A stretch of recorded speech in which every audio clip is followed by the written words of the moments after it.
Welcome back to my YouTube channel. ಈ ಒಂದು ವಿಡಿಯೋದಲ್ಲಿ ಇನ್ಕಮ್ ಟ್ಯಾಕ್ಸ್ 2ಗೆ ಸಂಬಂಧಪಟ್ಟಂತ ಇನ್ಕಮ್ ಫ್ರಮ್ ಅದರ್ ಸೋರ್ಸ್ ಅಲ್ಲಿ ಒಂದು ಕ್ವಶನ್ಸ್ ಅನ್ನ ನಾನು ನಿಮಗೆ ಈ ಒಂದು ವಿಡಿಯೋದಲ್ಲಿ ತಿಳಿಸ್ಕೊಡ್ತೀನಿ. ಸೊ ಈ ಒಂದು ಕ್ವಶನ್ ಸುಮಾರು ವರ್ಷಗಳ ಕಾಲ ಎಕ್ಸಾಮ್ ಅಲ್ಲಿ ಕೇಳಿದ್ದಾರೆ, ಬಟ್ ರೀಸೆಂಟ್ ಆಗಿ ಕೇಳಿಲ್ಲ, ಬಟ್ ಪಾಸ್ಟ್ ಸುಮಾರು ವರ್ಷಗಳಲ್ಲಿ ಕೇಳಿದ್ದಾರೆ. ಸೊ ಏನು ಕ್ವಶನ್ಸ್ ಏನಿರುತ್ತೆ ಅಂದ್ರೆ ನೋಡಿ, Narayani submits the following particulars of her income from other source for the year ended 31st March 2025. ಅಂದ್ರೆ ನಾರಾಯಣಿ ಅನ್ನೋರು ಅವ್ರಿಗೆ ಸಂಬಂಧಪಟ್ಟ ಇನ್ಕಮ್ ಫ್ರಮ್ ಅದರ್ ಸೋರ್ಸ್ ಅನ್ನ ಸಬ್ಮಿಟ್ ಮಾಡಿದಾರಂತೆ. ಏನೇನ್ ಇದೆಯಪ್ಪ ಅಂತ ಹೇಳಿದ್ರೆ, family pension from government of Karnataka 42,000 per annum. Family pensions ಇಂದ 42,000 ಬರ್ತಾ ಇದೆಯಂತೆ annually. Royalty from return books ಇಂದ ರಾಯಲ್ಟಿ ಬರ್ತಾ ಇದೆ 20,000. Expenses incurred for this purpose 2,500 expenses incurred ಆಗ್ತಾ ಇದೆಯಂತೆ. Remuneration from articles published in magazines ಅಲ್ಲಿ ಆರ್ಟಿಕಲ್ ನ ಪಬ್ಲಿಷ್ ಮಾಡೋದಕ್ಕೆ ರೆಮ್ಯುನರೇಷನ್ಸ್ ಬರ್ತಾ ಇದೆ 2,000 rupees.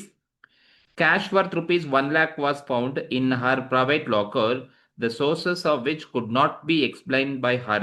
ಅಂದ್ರೆ ಅವ್ರಿಗೆ ಕ್ಯಾಶ್ 10 ರೂಪಾಯಿ 1 lakh rupees ಅನ್ನ 1 lakh rupees ಸಿಕ್ಬಿಟ್ಟಿದೆ. ಸೊ ಅವರ ಒಂದು ಪ್ರೈವೇಟ್ ಲಾಕರ್ ಅಲ್ಲಿ, ಬಟ್ ಯಾವ ಸೋರ್ಸ್ ಇಂದ ಬಂದಿದೆ ಅನ್ನೋದನ್ನ ಎಕ್ಸ್ಪ್ಲೈನ್ ಮಾಡಕ್ ಆಗ್ತಾ ಇಲ್ವಂತೆ. Interest on fixed deposit in bank 15,000 gross ಕೊಟ್ಟಿದ್ದಾರೆ. ಫಿಕ್ಸ್ಡ್ ಡೆಪಾಸಿಟ್ ಇಂದ ಬ್ಯಾಂಕ್ ಅಲ್ಲಿ ಡೆಪಾಸಿಟ್ ಮಾಡೋದಕ್ಕೆ ಇಂಟ್ರೆಸ್ಟ್ ಬರ್ತಾ ಇದೆ 15,000 ಗ್ರಾಸ್ ಅಮೌಂಟ್ ಕೊಟ್ಟಿದ್ದಾರೆ. Rent from subletting house 1,500 per month. So ಬೇರೆಯವ್ರಿಗೆ ಸಬ್ಲೆಟ್ ಮಾಡಿದಾರಂತೆ 1,500 ಪರ್ ಮಂತ್ ಹಂಗೆ. Rent paid by the owner 1,000 per month and repair expenses 200 rupees expenses ಅನ್ನ ಬೇರ್ ಮಾಡ್ತಾ ಇದ್ದಾನಂತೆ.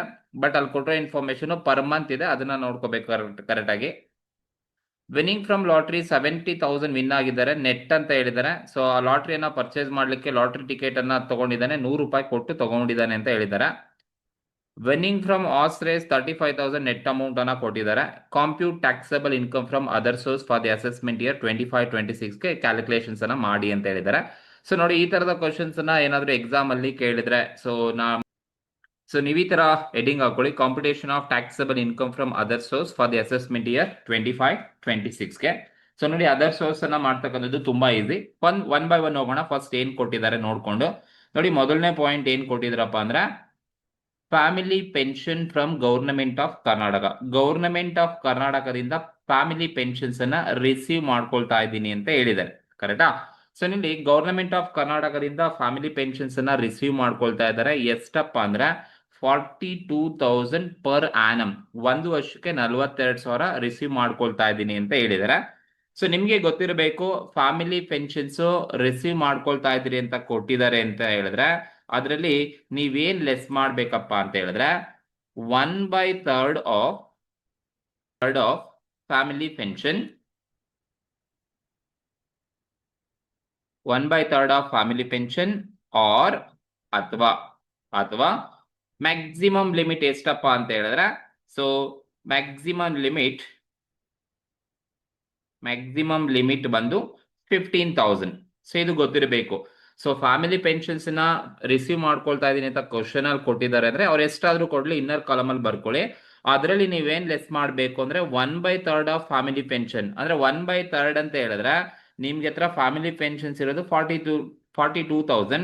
ಇದರಲ್ಲಿ 1/3 ಮಾಡ್ಕೊಳ್ಳಿ, ಅಂದ್ರೆ 1/3 ಮಾಡಿದ್ರೆ ನಿಮ್ಗೆ ಎಷ್ಟು ಬರುತ್ತಪ್ಪ ಅಂದ್ರೆ 14,000 rupees ಬರುತ್ತೆ. 42,000 ಇಂಟು 1/3 ಮಾಡಿದ್ರೆ 14,000 ಬರುತ್ತೆ. So that is 1/3 of family pension 14,000. So ಅದು ಫ್ಯಾಮಿಲಿ ಪೆನ್ಷನ್ ಎಷ್ಟು ಕೊಟ್ಟಿರ್ತಾರೋ ಅದರಲ್ಲಿ 1/3 ಮಾಡ್ಕೋಬೇಕು. ಅಥವಾ ಮ್ಯಾಕ್ಸಿಮಮ್ ಲಿಮಿಟ್ ಬಂದು 15,000. ಮ್ಯಾಕ್ಸಿಮಮ್ ಲಿಮಿಟ್ ಬಂದು 15,000, ಸರಿನಾ? ಈಗ ಇವೆರಡನ್ನ ನೀವು ಕಂಪೇರ್ ಮಾಡಬೇಕು. 14,000 1/3 ಫ್ಯಾಮಿಲಿ ಪೆನ್ಷನ್ 14,000 ಅಥವಾ ಪೆನ್ಷನ್ಗೆ ಮ್ಯಾಕ್ಸಿಮಮ್ ಲಿಮಿಟ್ ಇರೋದು 15,000. ಇವೆರಡರಲ್ಲಿ ವಿಚ್ ಎವರ್ ಈಸ್ ಲೋಯರ್. ಇವೆರಡರಲ್ಲಿ ವಿಚ್ ಎವರ್ ಈಸ್ ಲೋಯರ್, ಯಾವುದು ಕಡಿಮೆ ಇರುತ್ತೆ ಅದನ್ನ ನಾವು ಲೆಸ್ ಮಾಡ್ಕೊಳ್ಳೋಕೆ ಯೂಸ್ ಮಾಡಬೇಕು. So family pension from government of ಕರ್ನಾಟಕದಿಂದ ರಿಸೀವ್ ಆಗಿರ್ತಕ್ಕಂಥದ್ದು ಅವ್ರಿಗೆ ಎಷ್ಟಪ್ಪ ಅಂತ ಹೇಳಿದ್ರೆ 42,000 ರಿಸೀವ್ ಮಾಡಿದ್ದಾರೆ. ಅದರಲ್ಲಿ ನೀವು 42,000 ಎಂಟರ್ ನೀವು ಇನ್ಕಮ್ ಫ್ರಮ್ ಅದರ್ ಸೋರ್ಸ್ ಅಲ್ಲಿ ತೋರ್ಸಕ್ ಆಗೋದಿಲ್ಲ. ಸೊ ಎಕ್ಸಂಪ್ಷನ್ ಲಿಮಿಟ್ ಅನ್ನ ನೀವು ಲೆಸ್ ಮಾಡ್ಕೊಂಡೇ ತೋರಿಸ್ಬೇಕು. ಹಾಗಾಗಿ ಲೆಸ್ 1/3 ಆಫ್ ಫ್ಯಾಮಿಲಿ ಪೆನ್ಷನ್ ಎಷ್ಟು ರಿಸೀವ್ ಮಾಡಿದ್ರೆ ಅದ್ರಲ್ಲಿ 1/3 ಎಷ್ಟು ಬರುತ್ತೆ ನೋಡ್ಕೊಳ್ಳಿ, ಕ್ಯಾಲ್ಕುಲೇಟ್ ಮಾಡ್ಕೊಂಡ್ರೆ 14,000 ಬರುತ್ತೆ.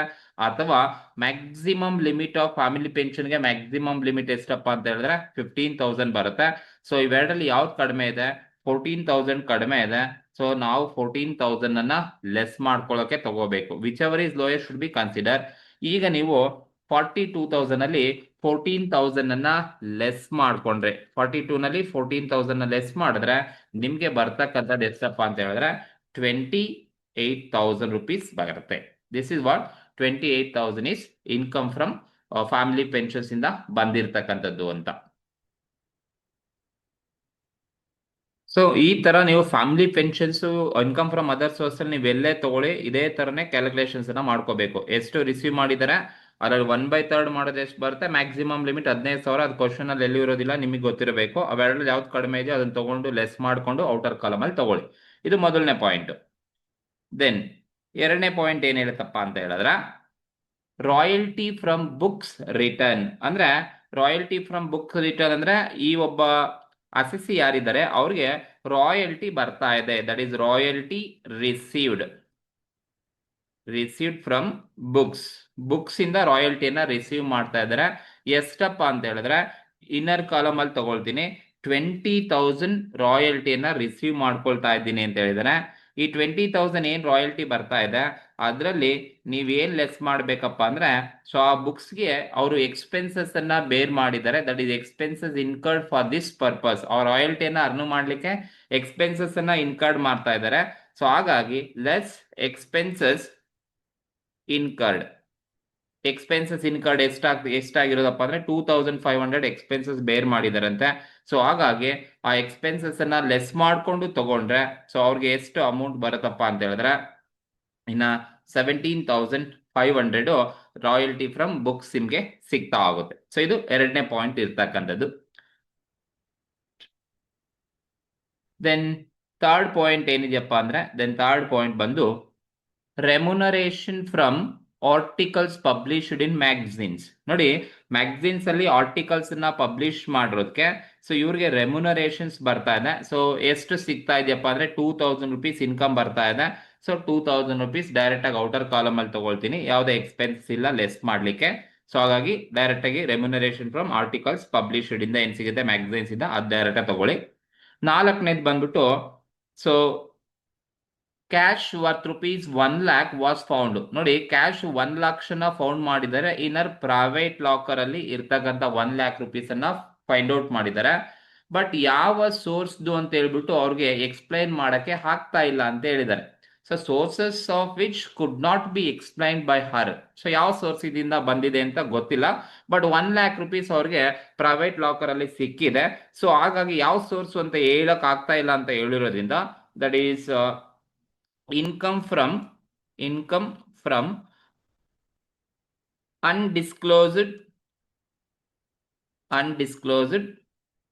sources. ಅಂದ್ರೆ ಯಾವ ಸೋರ್ಸಸ್ ಇಂದ ಇನ್ಕಮ್ ಅಂತ ಗೊತ್ತಿಲ್ಲ. ಹಾಗಾಗಿ ಬಟ್ 1 lakh ಬರ್ತಾ ಇದೆ, ಬಟ್ ಯಾವ ಸೋರ್ಸ್ ಇಂದ ಗೊತ್ತಾಗ್ತಾ ಇಲ್ಲ. ಹಾಗಾಗಿ ಇನ್ಕಮ್ ಫ್ರಮ್ ಅನ್ಡಿಸ್ಕ್ಲೋಸ್ಡ್ ಸೋರ್ಸಸ್ ಅಂತ ಕರಿತೀವಿ. 1 lakh rupees ಇನ್ಕಮ್ ಬರ್ತಾ ಇದೆ. ಸೊ ಡೈರೆಕ್ಟ್ ಆಗಿ cash 1 lakh rupees private locker ಅಲ್ಲಿ ಏನ್ ಫೈಂಡ್ ಔಟ್ ಮಾಡಿದ್ದಾರೆ ದಟ್ ಇಸ್ ಅನ್ಡಿಸ್ಕ್ಲೋಸ್ಡ್ ಇನ್ಕಮ್ ಅಂತ ಡೈರೆಕ್ಟ್ ಆಗಿ ತಗೊಳ್ಳಿ. This is fourth point. Then fifth point ಬಂದು interest on fixed deposits in bank. ನೋಡಿ, ಬ್ಯಾಂಕ್ ಅಲ್ಲಿಂದ ಅವ್ರಿಗೆ ಫಿಕ್ಸ್ಡ್ ಡೆಪಾಸಿಟ್ ಮಾಡೋದಕ್ಕೆ ಇಂಟ್ರೆಸ್ಟ್ ಬರ್ತಾ ಇದೆ. ಅಮೌಂಟ್ ಗ್ರಾಸ್ ಅಮೌಂಟ್ ಅನ್ನ ಅವರೇ ಕ್ವಶನ್ ಅಲ್ಲಿ ಕೊಟ್ಬಿಟ್ಟಿದ್ದಾರೆ. ಸೊ ಅವರೇ ಗ್ರಾಸ್ ಅಮೌಂಟ್ ಅನ್ನ ಕೊಟ್ಟಿದ್ದಾರೆ ಅಂದ್ರೆ interest on fixed deposits in bank ಇಲ್ಲಿ ಫಿಕ್ಸ್ಡ್ ಡೆಪಾಸಿಟ್ ಮಾಡೋದಕ್ಕೆ ಏನು ಇಂಟ್ರೆಸ್ಟ್ ಬರ್ತಾ ಇದೆ ಅದು ಗ್ರಾಸ್ ಅಮೌಂಟ್ ಅಂತ ಕೊಟ್ಟರು. ಅದಕ್ಕೆ ನೀವು ಡೈರೆಕ್ಟ್ ಆಗಿ ತಗೊಳ್ಳಿ. ಗ್ರಾಸ್ ಕೊಟ್ಟಿಲ್ಲ ಅಂದಿದ್ರೆ ನಾನು ಗ್ರಾಸ್ ಮಾಡ್ಕೋಬೇಕಾಗಿತ್ತು ಇನ್ ಕೇಸ್ ನೆಟ್ ಏನಾದ್ರೂ ಕ್ವಶನ್ ಅಲ್ಲಿ ಕೊಟ್ಟಿದ್ರೆ. ಬಟ್ ಇಲ್ಲಿ ಗ್ರಾಸ್ ಕೊಟ್ಟಿದ್ದಾರೆ, ಡೈರೆಕ್ಟ್ ಆಗಿ ತಗೊಳ್ತೀನಿ. ದೆನ್ ಸಿಕ್ಸ್ತ್ ಪಾಯಿಂಟ್ ಬಂದು rent from subletting A house. ನೋಡಿ, ರೆಂಟ್ ಫ್ರಮ್ ಸಬ್ಲೆಟಿಂಗ್ ಹೌಸ್ ಅಂದ್ರೆ ನಾನು ಯಾವುದೋ ಒಂದು ಮನೇಲಿ ಬಾಡಿಗೆಲಿ ಇರ್ತೀನಿ. ಸೊ ನಾನು ಇರೋ ಮನೇಲೆ ಕೂಡ ಬಾಡಿಗೆಲಿ ನಾನು ಇರ್ತೀನಿ.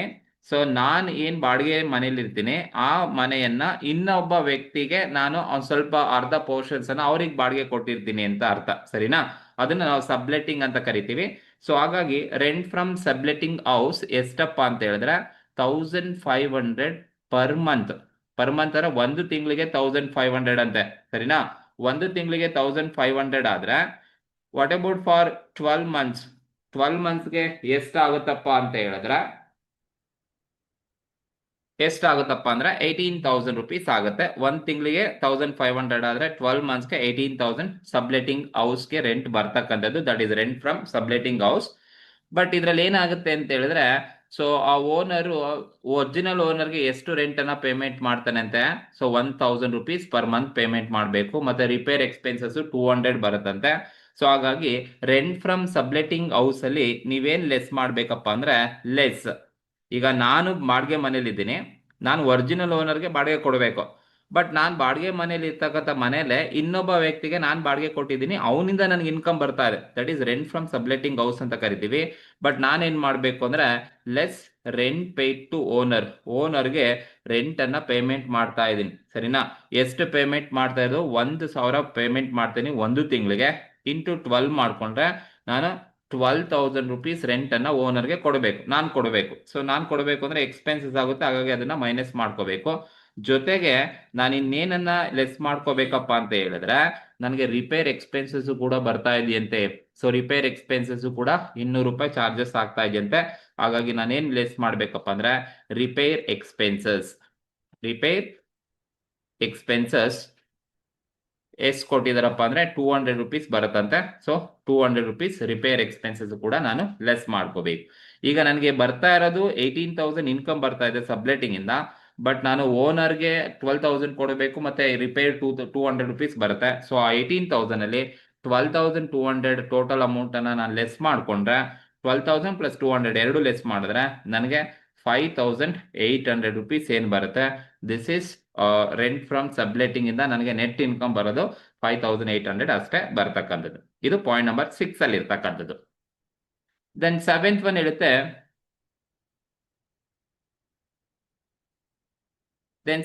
ಏನ್ ಹೇಳುತ್ತಪ್ಪ ಅಂತ ಹೇಳಿದ್ರೆ, ವಿನ್ನಿಂಗ್ ಫ್ರಮ್ ಲಾಟ್ರಿ. ನೋಡಿ, ಲಾಟ್ರಿಯಿಂದ ವಿನ್ ಆಗ್ತಾ ಇದ್ದಾರೆ. ಯಾವ ಅಮೌಂಟ್ ಕೊಟ್ಟಿದ್ದಾರೆ ಅಂದ್ರೆ, ನೋಡಿ ನೆಟ್ ಅಮೌಂಟ್ ಅನ್ನ ಕೊಟ್ಟಿದ್ದಾರೆ ಕ್ವಶನ್ ಅಲ್ಲಿ. ನೆಟ್ ಅಮೌಂಟ್ ಕೊಟ್ಟಿರೋದು 70,000. ಸೊ ವಿನ್ನಿಂಗ್ ಫ್ರಮ್ ಲಾಟ್ರಿ ಎಷ್ಟು ಕೊಟ್ಟಿದಾರಪ್ಪ ಅಂದ್ರೆ ಅಮೌಂಟ್ ಕೊಟ್ಟಿದ್ದಾರೆ. ಬಟ್ ನಿಮಗೆ ಗೊತ್ತಿರಬೇಕು, ಇನ್ಕಮ್ ಫ್ರಮ್ ಅದರ್ ಸೋರ್ಸ್ ಅಲ್ಲಿ ನೀವು ನೆಟ್ ಅಮೌಂಟ್ ಕೊಟ್ಟಿದ್ರೆ, ಸೊ ಲಾಟ್ರೀಸ್ ಆಗ್ಲಿ, ಪಜಲ್ ಆಗ್ಲಿ, ಕಾರ್ಡ್ ಗೇಮ್ ಆಗ್ಲಿ, ಅದನ್ನ ನೀವು ಗ್ರಾಸ್ ತಗೋಬೇಕು. ಮಾಡ್ಕೋಬೇಕಪ್ಪ ಅಂದ್ರೆ 70,000 ಇಂಟು 100 ಡಿವೈಡೆಡ್ ಬೈ 70 ತಗೋಬೇಕು. ಈ 70 ಹೇಗ್ ಬಂತು ಅಂದ್ರೆ, TDS 30% ಕಟ್ ಆಗುತ್ತೆ ವಿನ್ನಿಂಗ್ ಫ್ರಮ್ ಲಾಟ್ರಿಗೆ. ಹಾಗಾಗಿ 100 ಅಲ್ಲಿ -30% ಮಾಡ್ಕೊಂಡ್ರೆ ಡಿನಾಮಿನೇಟರ್ 70ನೇ ತಗೋಬೇಕಾಗುತ್ತೆ. ಸೊ ಈಗ ನೀವು 70,000 ಇಂಟು 100 ಡಿವೈಡೆಡ್ ಬೈ 70 ಮಾಡ್ಕೊಂಡ್ರೆ ನಿಮ್ಗೆ ಎಷ್ಟು ಬರುತ್ತಪ್ಪ ಅಂತ ಹೇಳಿದ್ರೆ, so winning from lottery 1,00,000 rupees ನಿಮ್ಗೆ ಸಿಗುತ್ತೆ. ಸೊ ಇದು ವಿನ್ನಿಂಗ್ ಫ್ರಮ್ ಲಾಟ್ರಿ ಅಂತ ಕರಿತೀವಿ. 7th ಒನ್ ನೆಟ್ ಕೊಟ್ಟಾಗ ನೀವು ಹೀಗೆ ಗ್ರಾಸ್ ಅನ್ನ ಮಾಡ್ಕೋಬೇಕು. Horse race, puzzle, card game, lottery ಎಲ್ಲದಕ್ಕೂ ಇದೇ ಮೆಥಡ್. ಸರಿನಾ? The next one, winning from horse race ಕೊಟ್ಟಿದ್ದಾರೆ. ಎಷ್ಟು ಕೊಟ್ಟಿದಾರಪ್ಪ ಅಂದ್ರೆ 35,000. ಎಂತ ಅಮೌಂಟ್ ಕೊಟ್ಟಿದ್ದಾರೆ ನೋಡಿ, ಇಲ್ಲಿ ನೆಟ್ ಕೊಟ್ಟಿದ್ದಾರೆ. ಸೊ ನೆಟ್ ಕೊಟ್ಟಿದ್ದಾರೆ ಅಂದ್ರೆ ನೀವು ಗ್ರಾಸ್ ಮಾಡ್ಕೋಬೇಕು ಅಂತ ಈಗಿನ ಹೇಳಿದೆ. ಹಾಗಾಗಿ ವಿನ್ನಿಂಗ್ ಫ್ರಮ್ ಹಾರ್ಸ್ ರೇಸ್ ಕೊಟ್ಟಿದ್ದಾರೆ. ಟೋಟಲ್ ಕೊಟ್ಟಿರೋದು 35,000 ಕೊಟ್ಟಿದ್ದಾರೆ. This is net amount is given in the problem. So problem ಅಲ್ಲಿ ಕೊಟ್ಟಿರೋದು ಎಂತ ಅಮೌಂಟ್ ಅಪ್ಪ ಅಂದ್ರೆ ನೆಟ್ ಅಮೌಂಟ್ ಕೊಟ್ಟಿದ್ದಾರೆ. ಸೊ ಈಗ ನಾನು ಗ್ರಾಸ್ ಮಾಡ್ಕೋಬೇಕು ಅಂದ್ರೆ 35,000 ಇಂಟು 100 ಡಿವೈಡೆಡ್ ಬೈ 70 ಮಾಡ್ಕೋಬೇಕು. ಸೊ ಈಗ ನೀವು 35,000 ಇಂಟು 100 ಡಿವೈಡೆಡ್ ಬೈ 70 ಮಾಡ್ಕೊಂಡ್ರೆ ನಿಮ್ಗೆ ಎಷ್ಟು ಬರುತ್ತಪ್ಪ ಅಂದ್ರೆ 50,000 rupees ನಿಮ್ಗೆ ಸಿಗುತ್ತೆ. 50,000 rupees ಸಿಗುತ್ತೆ. ಸೊ ಇನ್ಯಾವುದಾದ್ರು ಇದೆಯಾ ಅಂದ್ರೆ ಇಲ್ಲ. ಸೊ 8 ಪಾಯಿಂಟ್ ಇರ್ತಕ್ಕಂಥದ್ದು. ಸೊ ಈಗ ನೀವೇನ್ ಮಾಡಿ ಅಂದ್ರೆ, ಸೊ ಈ ಲಾಸ್ಟ್ ಅಲ್ಲಿ ಇರ್ತಕ್ಕಂಥ ಎಲ್ಲ ಅಮೌಂಟ್ ಅನ್ನ ನೀವು ಟೋಟಲ್ ಮಾಡ್ಕೊಳ್ಳಿ. ಸೊ ಟೋಟಲ್ ಮಾಡಿದ್ರೆ ನಿಮ್ಗೆ ಎಷ್ಟು ಬರುತ್ತೆ ಅಂತ ಹೇಳಿದ್ರೆ, ಅಷ್ಟು ಅಮೌಂಟ್ ಅನ್ನ ಟೋಟಲ್ ಮಾಡಿದ್ರೆ ನಿಮ್ಗೆ 3,18,300 rupees ನಿಮ್ಗೆ ಸಿಗುತ್ತೆ. 3,18,300 ಏನ್ ಸಿಗುತ್ತೆ, ಇದನ್ನ ನಾವು ಏನಂತ ಕರಿತೀವಪ್ಪ ಅಂತ ಹೇಳಿದ್ರೆ, taxable income from other source. Taxable income from other source ಅಂತ ಟ್ರೀಟ್ ಮಾಡಬೇಕಾಗುತ್ತೆ. ಸೊ ಇದು ಈ ಒಂದು ಕ್ವಶನ್ಸ್ಗೆ ಇರ್ತಕ್ಕಂಥದ್ದು. ಸೊ ಈ ಒಂದು ಕ್ವಶನ್ಸ್ ಅನ್ನ ಸುಮಾರು ಸಲ ಎಕ್ಸಾಮ್ ಅಲ್ಲಿ ಕೇಳಿದ್ದಾರೆ. ಸೊ ಕರೆಕ್ಟ್ ಆಗಿ ನೋಡ್ಕೊಳ್ಳಿ. ಸೊ ಅಮೌಂಟ್ ಬೇರೆ ತರ ಬೇಕಾದ್ರೆ ಕೊಡ್ಬೋದು, ಬಟ್ ಟ್ರಾನ್ಸಾಕ್ಷನ್ಸ್ ಎಲ್ಲ ಹೀಗೆ ಇರುತ್ತೆ. ಸೊ ನೀವು ಈ ತರ ಟ್ರಾನ್ಸಾಕ್ಷನ್ಸ್ ಇದ್ದಾಗ ನೀವು ಹೀಗೆ ಆನ್ಸರ್ಸ್ ಅನ್ನ ಮಾಡ್ಬೇಕಾಗತ್ತೆ. ಸೊ ಈ ಒಂದು ಕ್ವಶನ್ಸ್ಗೆ ಸಂಬಂಧಪಟ್ಟಂತೆ ನಿಮ್ಗೆ ಏನಾದ್ರು ಡೌಟ್ಸ್ ಇದ್ರೆ ಅಥವಾ ಏನಾದ್ರು ಕನ್ಫ್ಯೂಷನ್ಸ್ ಇದ್ರೆ, ಸೊ ನನಗೆ ಕಮೆಂಟ್ ಮೂಲಕ ತಿಳಿಸಿ. ಹಾಗೆ ನೀವೇನಾದ್ರೂ ನನಗೆ ಸಜೆಷನ್ಸ್ ಕೊಡಬೇಕು ಅಂದ್ರೆ ದಯವಿಟ್ಟು ಅದನ್ನು ಕೂಡ ನೀವು ಕಮೆಂಟ್ ಮೂಲಕ ತಿಳಿಸಿ. Okay, thank you.